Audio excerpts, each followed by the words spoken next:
नमस्कार। एमए उत्तरार्ध इतिहास विषय के संस्थागत छात्रों का इस डिजिटल कक्ष में स्वागत है। आपका जो 7वां प्रश्न पत्र है पर्यटन के ऐतिहासिक अनुप्रयोग राजस्थान के विशेष संदर्भ में, इसमें पर्यटन की अवधारणा पर आज का व्याख्यान केंद्रित है। सबसे पहले पर्यटन का जो शाब्दिक अर्थ है, इसके संदर्भ में विभिन्न उद्धरण हमें प्राप्त होते हैं। संस्कृत साहित्य में पर्यटन अर्थात ज्ञान प्राप्ति के लिए यात्रा करना, देशाटन अर्थात आर्थिक लाभ या व्यापार के लिए यात्रा करना, तीर्थाटन अर्थात धार्मिक यात्रा करना। भारत में तीर्थस्थलों का अलग अलग दिशाओं में स्थापित होने के पीछे एक उद्देश्य मानव को अपने घर से बाहर की दुनिया देखने समझने के अवसर प्रदान करना है।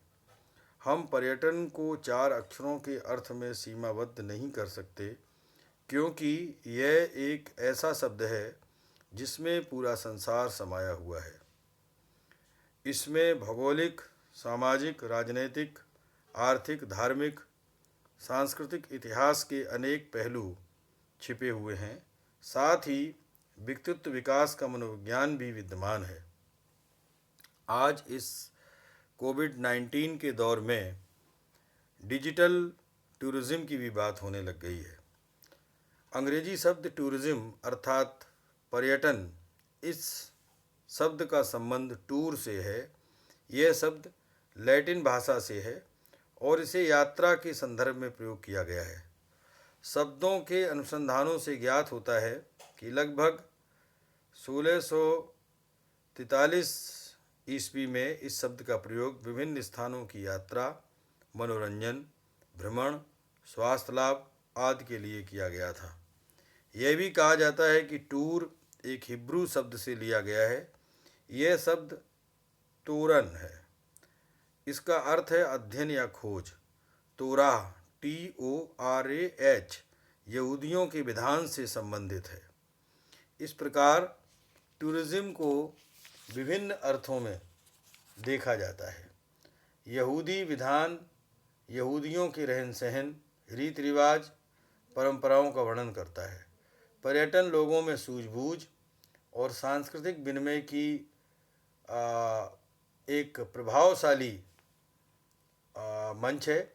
यह सामाजिक सांस्कृतिक आदान प्रदान की महत्वपूर्ण क्रिया है।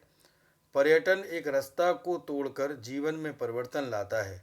सामाजिक पारिवारिक रिश्तों के संदर्भ में पर्यटन महत्वपूर्ण भूमिका निभाता है।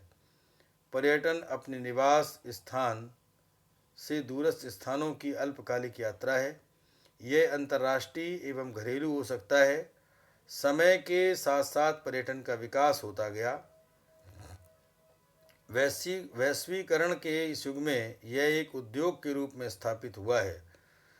आगे पर्यटन के विस्तृत स्वरूप की चर्चा की जाए, इससे पहले पर्यटन की पारिभाषिक दृष्टि से कुछ विद्वानों के विचार और साथ साथ भारत के सांस्कृतिक इतिहास में जो पर्यटन के मोती छिपे हुए हैं, उन पर भी हमें चर्चा करनी चाहिए। ऐत्रेय ब्राह्मण में पर्यटन के संदर्भ में चरण वे मधु विंदति अर्थात चलने से मधु उपलब्ध होता है। वह मधु पुष्पों के मधुर पराग का सार तो है ही, प्रत्येक यात्रा आनंद भी है और आनंद में जीवन का सार भी है। अतएव चिरैवेति चिरैवेति अर्थात चलते रहो चलते रहो। राहुल सांकृत्यायन के अनुसार घुमक्कड़ होना आदमी के लिए परम सौभाग्य की बात है और व्यक्ति के लिए घुमक्कड़ी से बढ़कर कोई नगद धर्म नहीं है। इसी प्रकार जो डॉक्टर आर्थर एंथनी किसी स्थान पर जाना, परिस्थिति, यात्रा, चढ़ाई, तीर्थ यात्रा, सैर आदि को पर्यटन के रूप में शामिल करते हैं। पर्यटन मानव जीवन परंपरा का आरंभ से ही एक हिस्सा रहा है।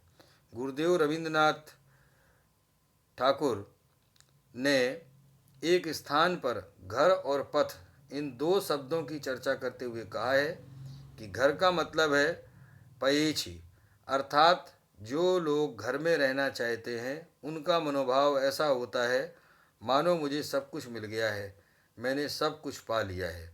जबकि पथ का मतलब है पाइनी, यानी नहीं पाया, अर्थात जो लोग राह पर निकल पड़ते हैं उनका मनोभाव ऐसा होता है मानो कुछ ऐसा है जो अभी नहीं पाया है। विश्व कवि आगे अपने दृष्टिकोण को स्पष्ट करते हुए लिखते हैं, ना तो अकेले घर से काम चलता है और ना अकेले पथ से काम चलता है। उनके कहने को आज के पर्यटन के रूप में देखें। पर्यटन ही वह मार्ग है जिससे व्यक्ति की चेतना उन्मुक्त होती है। मनुष्य के अनुभवों का दायरा विस्तृत और विस्तृत पर्यटन से ही होता है। चिरयो वेति अर्थात चलते रहो चलते रहो। यह जो ऐतरेय ब्राह्मण का सार है वह पर्यटन के लिए उपयोगी हो सकता है। नए स्थानों के प्रति मनुष्य की जिज्ञासा, आनंद की खोज, तीर्थाटन, व्यापार विनिमय, इन सब के माध्यम से पर्यटन का विस्तार दिखाई पड़ता है। इतिहास की बात करें तो इस बात से इनकार नहीं किया जा सकता कि यूरोप में पर्यटन की व्यवस्थित सोच ने सबसे पहले जन्म लिया। पश्चिम में मिस्र और रोमन साम्राज्य के साथ ही फारसी तथा यूनानी साम्राज्य में पहल यात्रा संबंधी अधिसंरचना विकसित की गई।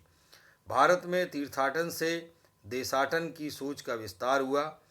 हिंदू धर्म के 4 धाम चारों अलग अलग दिशाओं में होना, बुद्ध के संदेश का गांव-गांव में प्रचार, आदि शंकराचार्य की देश के विभिन्न भागों की यात्राएं आदि पर्यटन का शानदार इतिहास ही हैं। आदि मानव प्रारंभ में भूख, आवास और अन्य जरूरतों के लिए यात्राएं करता था। सनई सनई धर्म, युद्ध, नए स्थानों के अन्वेषण आदि की आकांक्षा एवं व्यापार के उद्देश्य से यात्राएं की जाने लगीं। मध्य युग तक आते आते तीर्थाटन ने पर्यटन का रूप लेना प्रारंभ कर दिया। मोहनजोदड़ो व हड़प्पा की खुदाई में बहुत सी ऐसी वस्तुएं प्राप्त हुई हैं जिनसे ये अनुमान लगाया जा सकता है कि उस सभ्यता में भी लोग व्यापार तथा वाणिज्य के माध्यम से दूर देशों की यात्रा पर निकला करते थे। सिंधु घाटी की सभ्यता में अवशेषों में कुछ ऐसी वस्तुएं प्राप्त हुई हैं जिनसे उस समय की यात्राओं का पता लगता है। सिंधु घाटी सभ्यता की बहुत सी वस्तुएं विदेशों में भी पाई गई हैं। सुमेरिया में हाल के वर्षों में कुछ ऐसी मुद्राएं मिली हैं जिनसे पता चलता है कि वहाँ से सिंधु घाटी का वास्तविक संबंध था और वहाँ के निवासियों से उनके व्यापारिक संबंध भी थे, जिनमें दिलबुन और मेलुआ मेसोपोटामिया में की सभ्यता में ये 2 नगर मिले, जिनसे दिलबुन और मेलुआ मोहनजोदड़ो हड़प्पा के रूप में पहचानने का प्रयास इतिहास के मर्मज्ञ कर रहे हैं। दुनिया भर के यात्रा एवं भ्रमण के मिले वृत्तांत पर्यटन के इतिहास को विकसित करने के लिए उपयोगी साबित होती हैं। बेबीलोनिया में ईसा से 4000 वर्ष पूर्व सर्वप्रथम पर्यटन की उपज के परिणाम सार्थक रूप में उभर कर सामने आए, तभी वास्तविक रूप में यात्रा का महत्व को समझा गया। मुद्रा के आविष्कार तथा व्यापार वाणिज्य के विकास के साथ ही पर्यटन की सही अर्थों में शुरुआत हुई। यूं पश्चिम में पर्यटन की सोच का विस्तार मिस्र से माना जाता है। मिस्र की सभ्यता के प्रति आकर्षण उस जमाने में भी इतना था कि दुनिया के विभिन्न देशों के लोग सभ्यता से साक्षात करने मिस्र जाते थे। विश्व के 7 आश्चर्यों के बारे में रहस्योद्घाटन जब किया गया तो उससे भी मिस्र के प्रति पर्यटकों का आकर्षण बढ़ा। दरअसल अलेक्जेंड्रिया के लाइट हाउस को विश्व के 7 महानतम आश्चर्यों में से एक माना जाता है। मिस्र के स्मारकों की दीवारों के भित्ति चित्र, यात्राओं के दस्तावेज इस बात की पुष्टि करते हैं कि पर्यटन ने वहाँ उस दौर में भी खासा व्यवस्थित रूप ले लिया था। कस्तुनतुनिया के 1453 ईस्वी में पतन के कारण नवीन भौगोलिक मार्गों की खोज हुई। पुर्तगाल और स्पेन के नाविकों ने नवीन मार्गों को खोजने में सर्वाधिक सफलता प्राप्त की। 1486 ईस्वी में बार्थोलूम अफ्रीका के दक्षिणी छोर तक पहुंच गया तो 1498 ईस्वी में पुर्तगाल का ही वास्को डी गामा उत्तमासा अंतरिक्ष से भारत में कालीकट पहुंचा। स्पेन की साम्राज्ञी की सहायता से 1492 ईस्वी में कोलंबस अमेरिका के तट पर पहुंचा। इसी प्रकार मैगेलन 1519 ईस्वी में फिलीपाइंस पहुंचा। इन भौगोलिक खोजों के अंतर्गत जल मार्ग से लंबी यात्राएं की जाने लगी थीं। इससे बहुत पहले 623 ईस्वी में चीनी यात्री ह्वेंसान भारत पहुंच गया था। भारत से हजारों मील दूर चीन का यह पर्यटक गोबी खेतान पार करके भारत आया और 15 वर्षों तक भारत के विभिन्न मार्गों का भ्रमण करता रहा। ह्वेंसान ने भारत यात्रा का पूर्ण विवरण CEQ नामक पुस्तक में दिया है। 13वीं शताब्दी में वेनिस के निकोलो पोलो और मार्को पोलो भूमध्य सागर के पार एशिया तक जा पहुँचे थे। अफ्रीका में भीतर तक सफलतापूर्वक जाने वालों में डेविड लिंगस्टन का नाम प्रमुख है। सन 1841 ईस्वी में लिंगस्टन ने अपने भ्रमण का कार्य प्रारंभ किया और 32 वर्षों तक लगातार अफ्रीका के अज्ञात और रहस्यमय महाद्वीप, जिसे अंध महाद्वीप कहा जाता है, की सैर की। डॉक्टर नानसन और एडमिरल पेरी की उत्तरी ध्रुव की 1893 से 1909 ईस्वी के दौरान की गई यात्राएं भी यात्रा और भ्रमण के अतीत की रोचक दास्तान है। तो मैं यहाँ इन यात्रियों की यात्रा वृत्तांत या उनके तथ्यात्मक जानकारी के साथ साथ जो पर्यटन की अवधारणा है उसकी ओर ही आपका ध्यान केंद्रित करना चाहूँगा। पर्यटन समाजतः उन प्रवृत्तियों एवं संबंधों का गठजोड़ है जो यात्रा एवं प्रवासी के ठहरने से उत्पन्न होता है। पर्यटन का अर्थ समस्त मानवीय क्रियाओं के क्षेत्र एवं समस्त प्राकृतिक पहलुओं में खोज करना है। दूसरे शब्दों में पर्यटन एक सामाजिक आंदोलन के रूप में परिभाषित किया जा सकता है, जिससे आराम, मनोविनोद, खेल एवं सांस्कृतिक आवश्यकताओं की पूर्ति होती है। अनेक विद्वानों ने पर्यटन को अलग अलग रूप से परिभाषित करने का प्रयास किया है, पर उन सबका सार यह है कि पर्यटन यात्रा या भ्रमण का दूसरा नाम है जो ज्ञान का महत्वपूर्ण स्रोत है।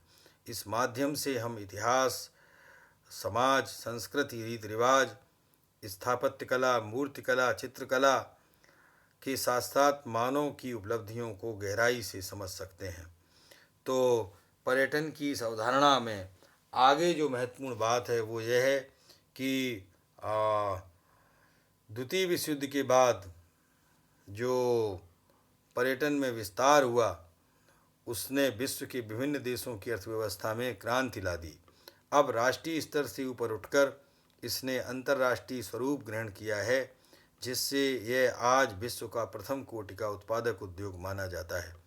इससे पहले तेल अथवा मदिरा उद्योग विश्व का सबसे अधिक विकसित उद्योग था, जिसको पर्यटन उद्योग ने पीछे छोड़ दिया है। इसी के द्वारा विश्व के सभी देशों को सर्वाधिक विदेशी मुद्रा प्राप्त होती है, जो विश्व व्यापार के लिए अत्यंत आवश्यक है। भारत सरकार के आंकड़ों के अनुसार इस शताब्दी के प्रारंभ में यानी सन 2000 से 2001 में अनुमानित विदेशी मुद्रा आय रुपये 14 करोड़ पुनः सुने भारत सरकार के आंकड़ों के अनुसार 2001 में अनुमानित विदेशी मुद्रा की आय 1,44,08,63 के करीब थी, जबकि अगस्त 2000 तक भारत की आय काफ़ी आगे बढ़ चुकी थी, जो 8,872.40 करोड़ हो चुकी थी। तो इस प्रकार पर्यटन के माध्यम से जो विदेशी आय है, मुद्रा जो प्राप्त होती है, वो हमें आगे व्यापारिक कार्यों में मदद करती है। पर्यटन विभिन्न लोगों के लिए विभिन्न दृष्टियों से आकर्षण का केंद्र बना रहा है। इसका मौलिक संबंध यात्रा से है। थोड़े समय के लिए एक स्थान से दूसरे स्थान पर चाहे जाना हो अथवा हम पर्यटन का जो वर्गीकरण करते हैं वो विभिन्न प्रकार से करते हैं। और आज जब हेल्थ टूरिज़्म से लेकर के नए नए पर्यटन के प्रकारों को हम परिभाषित करने का प्रयास कर रहे हैं, तो पर्यटन की अवधारणा का विकास उन सभी प्रकार के पर्यटनों में दिखाई पड़ता है। तो हम आज के व्याख्यान को यहीं तक सीमित रखेंगे और आगे इस विषय को बढ़ाएंगे। धन्यवाद।